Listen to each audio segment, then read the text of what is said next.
We are all so eagerly awaiting the next GPUs from AMD. We want to see, are the rumors of 2 times the performance of the previous generation true and more than doubling the ray tracing performance? Well, I mean, in my opinion, maybe in certain applications we'll see that. I would be really impressed if they managed to do that on average. But where did that leak come from? It came from Greymon55. And he's at it again talking to us about when will we actually get to see these cards, because we know the announcement date is November 3rd. We're only a few days away, and hopefully at that point in time we'll get AMD's official performance claims and see if Greymon 55 was maybe worth listening to. But anyway, he's now saying that it should actually be available sometime between December 1st through 5th. So it's looking like you're going to have to wait a full month after the announcement to actually get your hands on these new AMD GPUs. And again, hopefully supply is good and all of that anyway. So, I mean, we'll see what happens. And like I said, we will see how the Digimon does in his leak and rumor accuracy.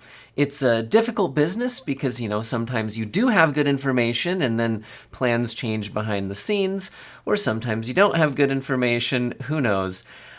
It's also looking like there was another confirmation of the RX 7900 XTX naming that we'd leaked in a previous video. And apparently this picture was posted and quickly removed by one of the editors, but seeming to corroborate both the naming of the XTX top model and the 24 gigabyte VRAM amount, as reported recently. So these are the current rumored specifications as tracked by videocards.com from all of the various leaks and rumors out there. Now, speaking of high-end GPUs, hopefully these ones don't burn up. We know AMD will not be using this 12 VHP WR adapter, but Igor's lab has been investigating what's going on with this with the RTX 4090s. Now, he's got a couple of things to say. Basically, when he investigated this, and I think now Jay's 2 Cents has done a video trying to corroborate Igor's lab here. I haven't had a chance to watch that yet, but I did at least see the video title was out there. But it has to do with, I think, poor soldering quality on these connections. Igor's lab relies on some kind of machine learning translation, or I don't know. But anyway, so I'm just saying, excuse any awkwardness to the translation here.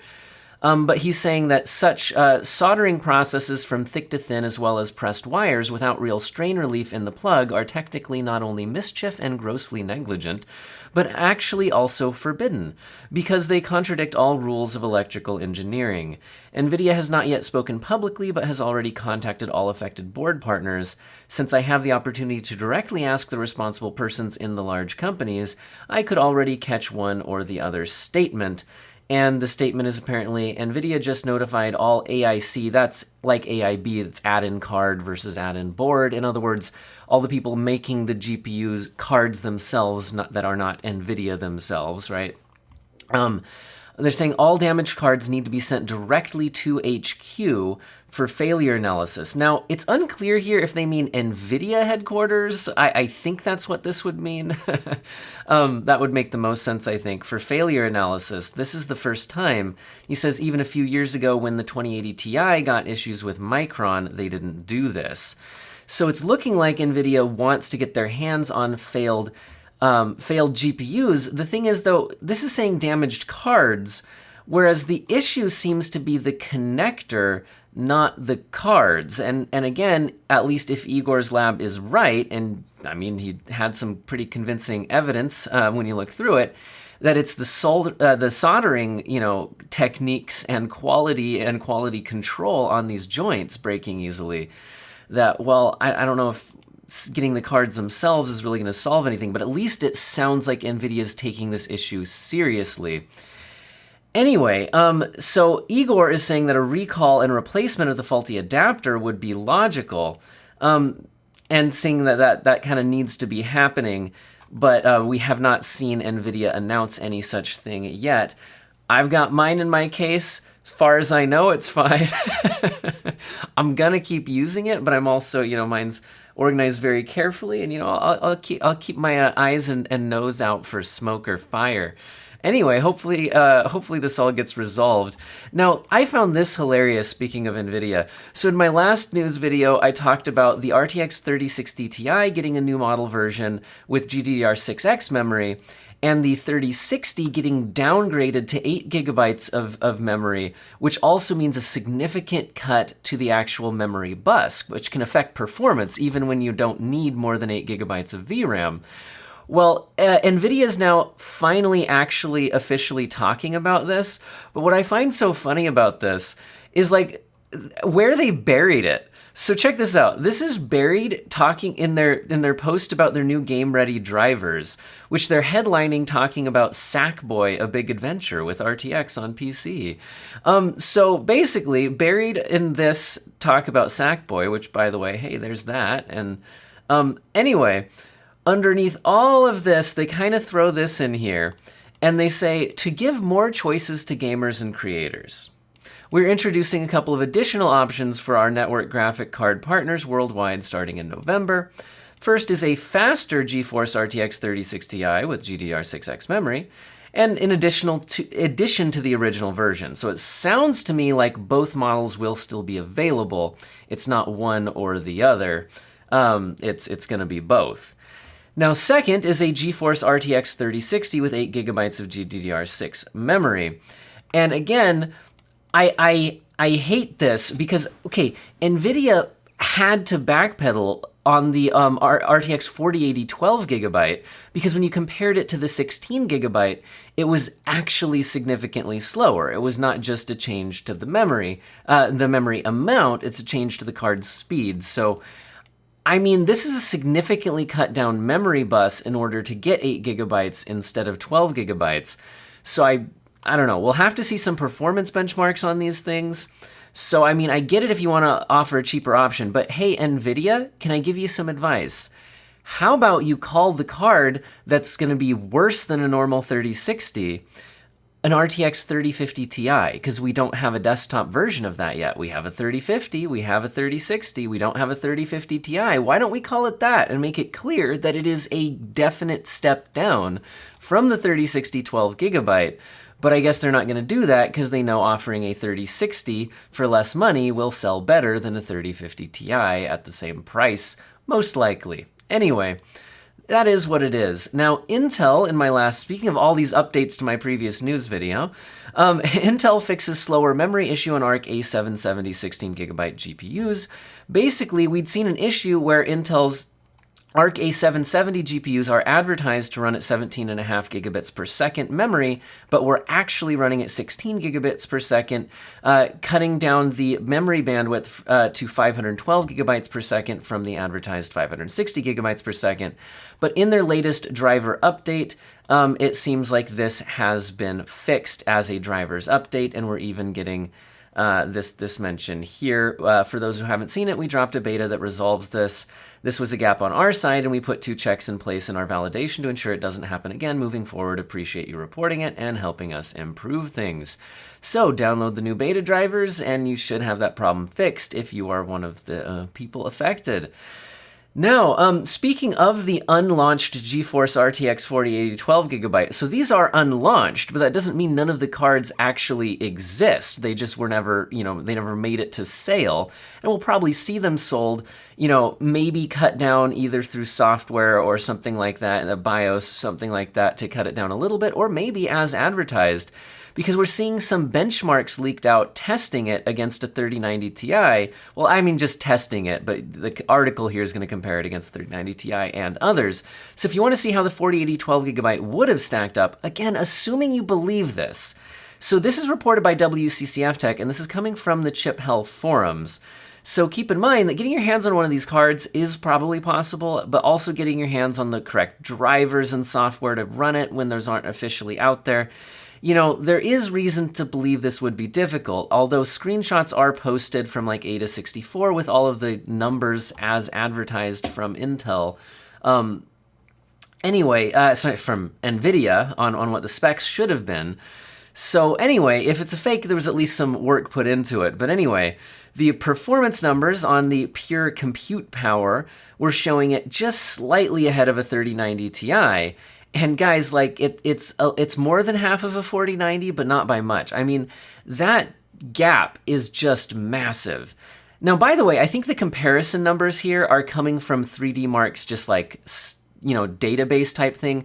So I see it a lot of times when people see these comparisons, they're like, my 3090 Ti does better than that. I'm pretty sure this is like the average results being reported by 3D Mark, although WCCF Tech didn't officially say that. They didn't clarify where they're getting these comparison numbers from, but I'm fairly certain these are coming from like 3D Mark database comparisons. Anyway, 3D Mark Speedway is showing the 4080 12GB actually slower than the 3090.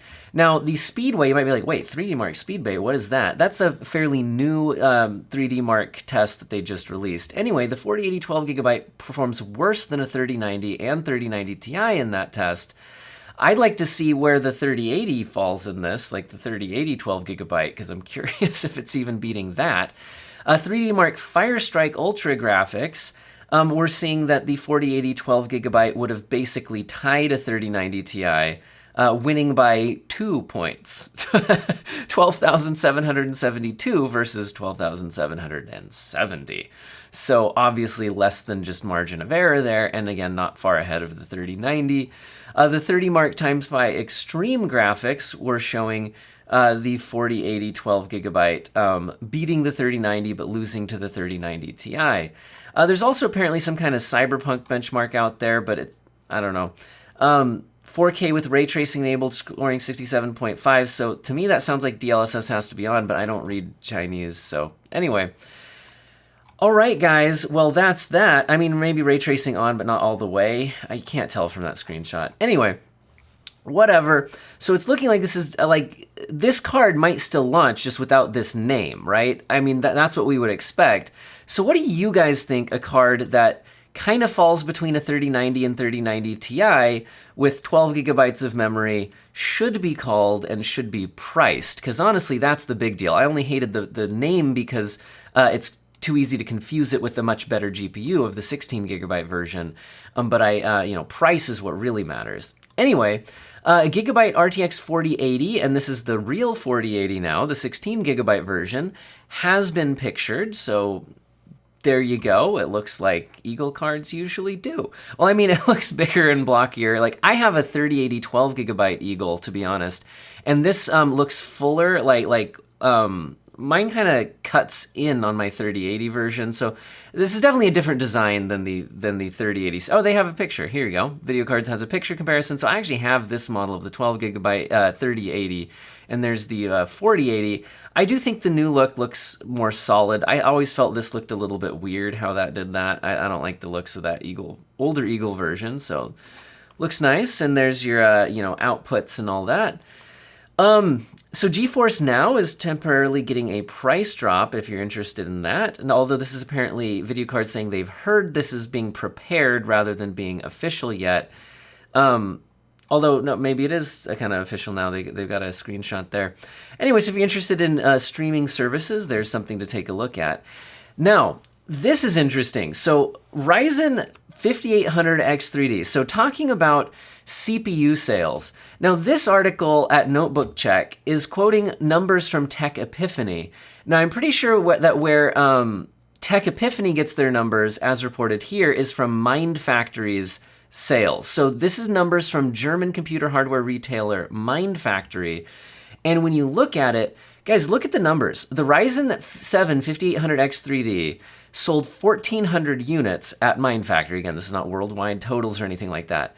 5800X selling 380, 5600 is 270, 5900. Anyway, when you go down here and you compare it to the other chips, right? Like compare it to the Intel 12th and 13th gen here down in the like 130, 120. Like 1400, guys, do you see that? The 5800X 3D is just crushing everything else on this chart. It's not really even close. Can we get the whole image here? So if we want to find like the Ryzen 7000 series, let's see. The 7900X sold 40. The 7950X sold 40. Okay. But then you have the 5800X 3D selling 1400. So it's looking like what's going on here is that people noticed that the 5800X 3D has gaming performance almost as good as the new generations, but you can put it on a $100 motherboard with some cheap RAM and an SSD, call it a day, and you've got yourself a very good gaming platform. And to be honest, you probably didn't even need to buy the motherboard because you probably already owned one. And maybe already owned the memory in the motherboard and the SSD. So in other words, you can plop in a 5800X 3D into your already compatible AM4 system for very little money rather than spending huge amounts more money if you're just looking for gaming performance and getting not that much more than the 5800X 3D offers.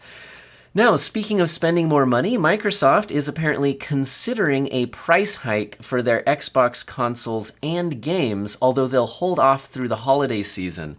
The quote we're seeing here is that, let's see, going into this holiday, we thought it was really important that we maintain the prices that we have, said Spencer.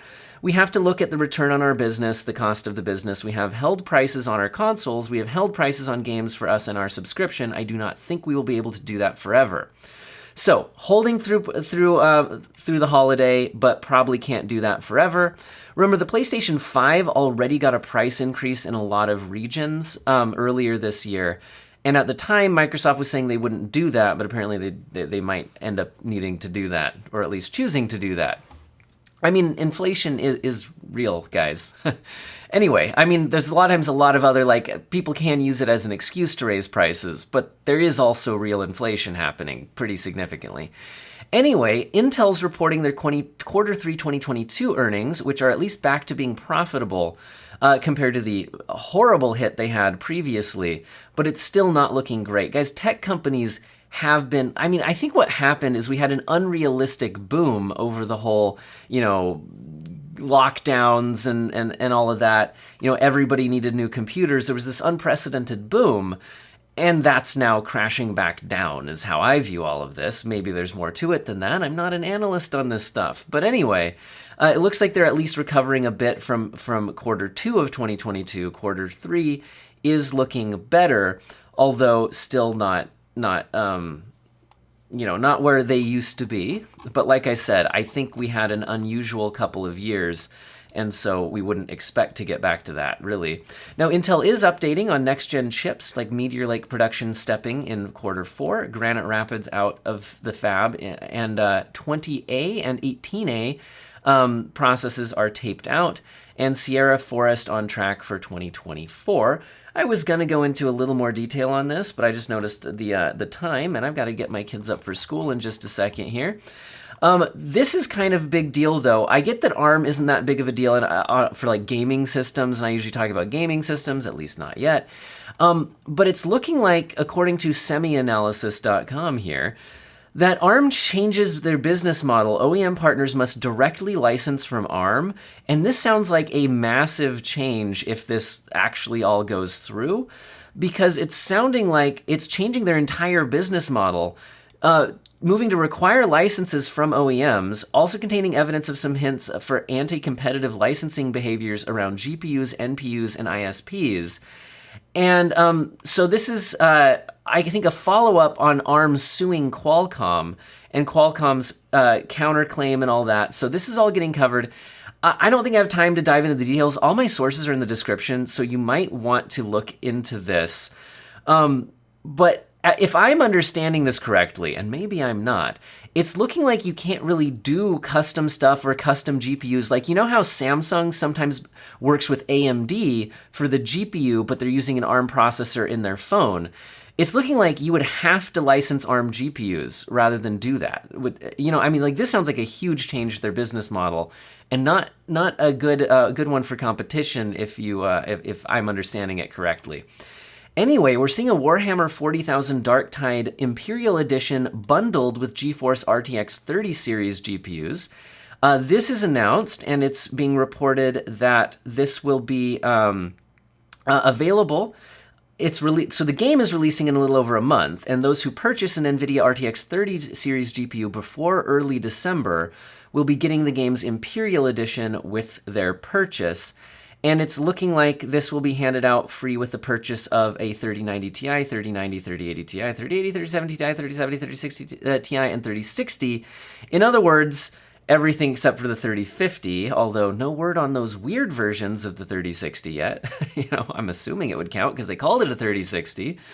But anyway, by the way, notice everything else has a Ti version, guys, except for the 3050. There was plenty of room for a 3050 Ti. Literally every single other card in the lineup has a Ti version except for the 3050, but we're calling it the 3068 Gigabyte. Anyway, let's move on. So AMD boosts Radeon Vulkan RADV ray tracing performance with PLOC BVH Builder, 33% improvement in Quake 2 RTX. But if you're not familiar with this, I believe this is the Linux driver, okay? So this is for Linux, so you're not gonna expect to see these performance increases on Windows. This is a Linux driver improvement. So feel free to dig into that article if you wanna see a little bit more about it. And I found this was really interesting. So we all heard that CD Projekt is moving to Unreal Engine 5 for future projects. One of those future projects is now The Witcher Remake, like The Witcher 1. So The Witcher 1 is being remade in Unreal Engine 5. So that's pretty interesting. And this is the project that there was previously codenamed Canis Majoris, if you've been following any of CD Projekt's leaks and rumors and projects and whatnot. And apparently they are working with a company called Fool's Theory, but they're collaborating with Fool's Theory, and Fool's Theory has former Witcher people involved in it. So basically these people are familiar with the whole Witcher franchise and all of that. Anyway, I'm a big fan of the Witcher series, and it's really cool to see it being developed in Unreal Engine 5. I hope all of you have an excellent day.